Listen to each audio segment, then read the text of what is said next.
The U.S. House Intelligence Committee voted late Monday in favor of releasing a memo that Republicans say shows anti-Trump bias at the Justice Department. It is so alarming. The American people have to see this. This release the memo madness has reached insane levels inside the Republican echo chambers, and it's simply just another attempt to discredit the ongoing FBI investigation into Russian election meddling, possible collusion with the current administration, PP tapes, potential money laundering, and a whole bunch of other super normal American presidential stuff. But first, don't these Republicans love law and order? My administration is determined to restore law and order and justice for all Americans. Republicans think law and order is above criticism to an extent where they think it's absolutely un-American to even protest police killing unarmed citizens. Well, innocent until proven guilty is a part of that ideal for justice, but I guess you forget that call for justice when it comes to Donald Trump literally telling police officers to beat the shit out of people that aren't even convicted criminals. I said, please don't be too nice.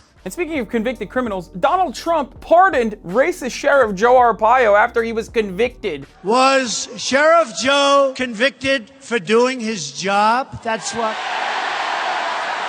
Yeah, so where's that ocean of support for law and order there? You know, that same support that led you down this conquest against Black Lives Matter because they dared criticize police, because criticizing police is criticizing America. And criticizing America, well, that's just plain un-American. And Trump will not stand for this because he's a friend of the police and the FBI. I have so many friends that are police officers, so many people in the FBI. Is Trump just a fake friend? Where's that same dedication when it comes to the war the GOP's currently waging against the FBI on your behalf? The most destabilizing thing any government can do is use law enforcement as a political weapon. Am I about to agree with Cucker right now? A rogue FBI is a far bigger threat to you and your family than any buffoonish tweet from the Oval Office. This is one of those rare moments where I do agree with you, Cucker, and I think the FBI has abused their powers as they have since their inception, but call Trump's tweets buffoonish. That's brave of you, man. That's a line I wouldn't be bold enough to cross, I'll tell you that. But this war Tucker and the GOP is waging against the FBI isn't exactly new. It's basically a rerun of last year's fake Republican outrage after Trump falsely accused Obama's FBI of wiretapping his campaign. The evidence is overwhelming. This is not about President Trump's tweeting. This is about the Obama administration's spying. Which, of course, turned out to be a failed attempt to discredit the ongoing investigation into election meddling by Russia, which we now know was very real, even if we don't agree on how much it actually helped elect Trump. And the best part of this hashtag release the memo madness is that it's being played out by the same assholes. Like a whistleblower type person had given him some information that was new.